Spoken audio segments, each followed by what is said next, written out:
Here is my after action report on my ultra marathon this past Saturday, February 5th, 2022. I ran the IC8 Adventure Trail Run, the IC8 hour Adventure Trail Run to be exact. Great race, great race. I had a great time, beautiful day. It was a very cold day.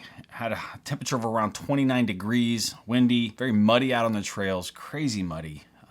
As you can see here, it was just a slop fest all day long, but you know, if you're a trail runner, sometimes that can be fun. It can wear on you after running in it for, 7.5, 8 hours. It starts to get to a point where you're like, okay, I'm done with this. Preparing for this race, obviously, I've gotten a good amount of training in. I've felt confident. I ran the JFK 50 in November, but got COVID beginning of January, so I'm only about 2 weeks post COVID. I don't feel like I have any kind of residual effects from it. The race started at 7 a.m. It started everybody at the same time. I think we had, 80 something people. I think we were less than 100. The trails were closed, which is not typical. The long loop was closed. So the race format is you kind of do as many loops, mix and match loops, an 8-hour loop and a 4.7, which is actually 5 miles.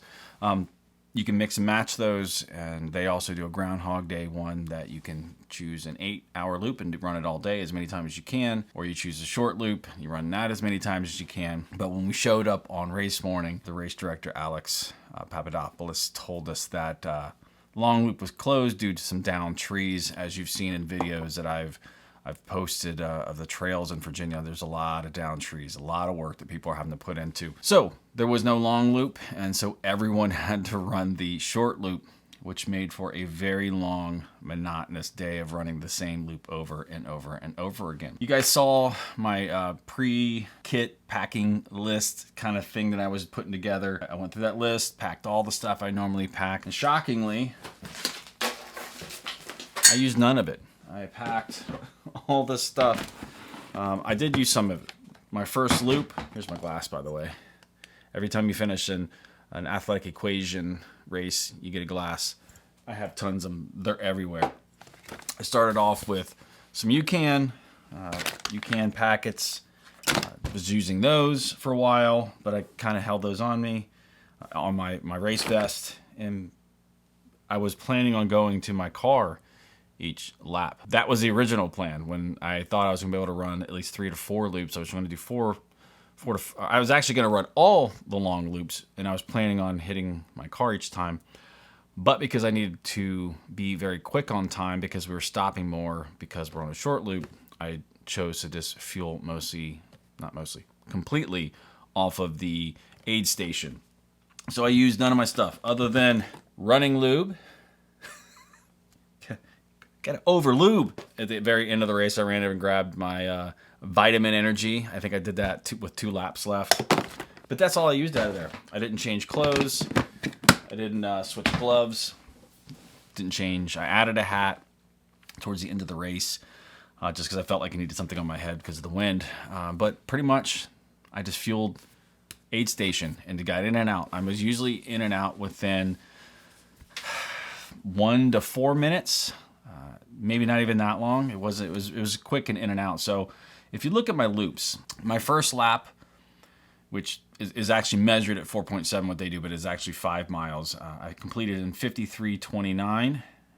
The first lap, which was my fastest.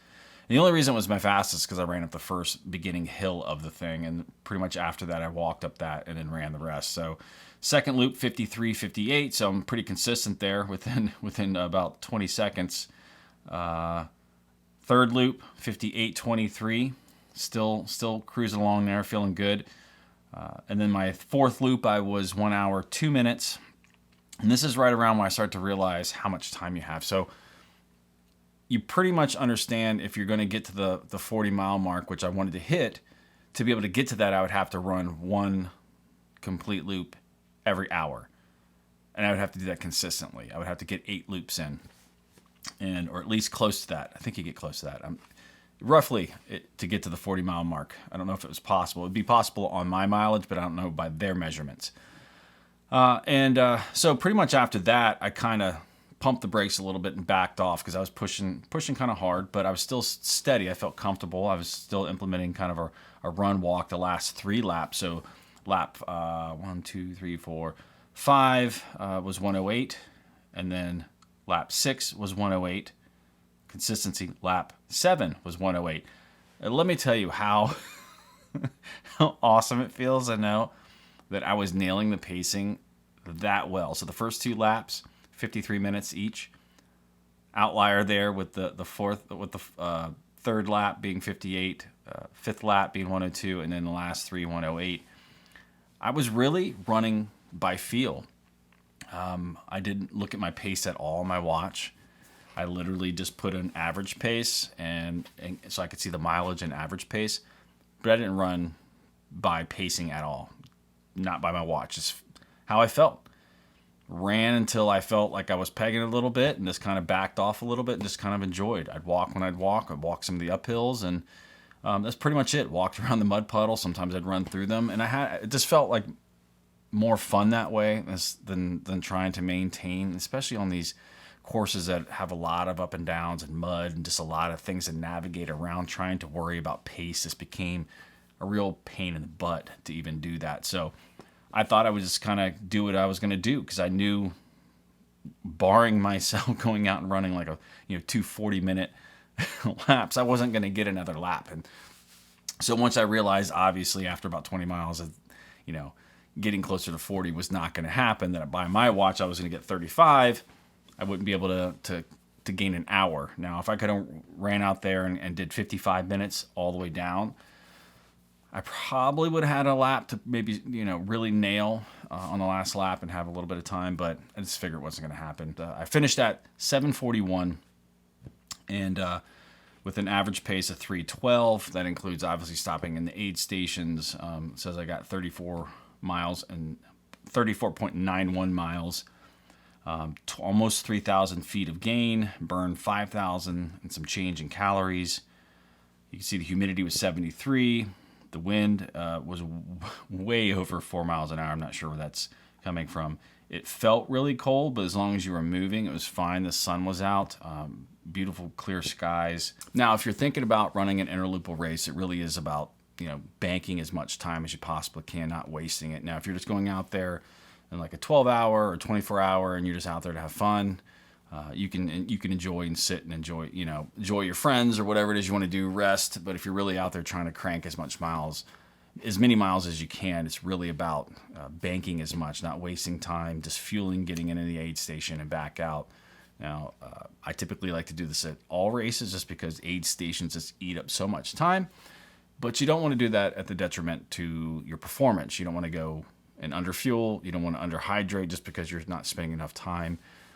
I was getting food at the aid station and spending the first probably quarter to maybe 0.4 miles of the next lap eating. So I would take it in a cup, eat it on the way out. They had trash cans out there. So that was helping me save some time. So at least I was kind of covering ground while I was fueling and making sure that I was getting the food down and started to digest it, because that was a tough part. My stomach got really tore up the last 2 races, which I need to figure out. But from a race, I was super happy with his performance. 35 miles, I think last year I covered like 34 or something. I want to hit that 40-mile mark. I can't do much more with the aid stations. I've gotten about as efficient as I can at the aid station. So now it's just about getting more fit so I can cover more ground. I think my legs were a little more beat up than I hoped them to be, but that's just going to come with the training. And this was a great race. I have a 24-hour race here at the end of April, and this was kind of tuning up for that, seeing where I am. And so I know I need to build and work on a couple things. If you have any questions, anything, if you ever run an interlupal race, let me know down in the comments if you've run an interlupal race, and let me know any tips and tricks that you can share with everybody if they're looking to do these. These are great races. They're great first ultras. They're great if you just want to get some mileage in and without the risk of failure or risk of DNF, and you just want to try to see how far you can go. Interlupal ultramarathons are a fantastic thing to use. Go ahead and click right here and you can watch, what should I throw it back? Throw it back to the JFK. Let's throw it back to the JFK. Go watch my JFK race. I think you all enjoy it if you haven't seen it yet. It's a good one. Take care. Thanks for watching.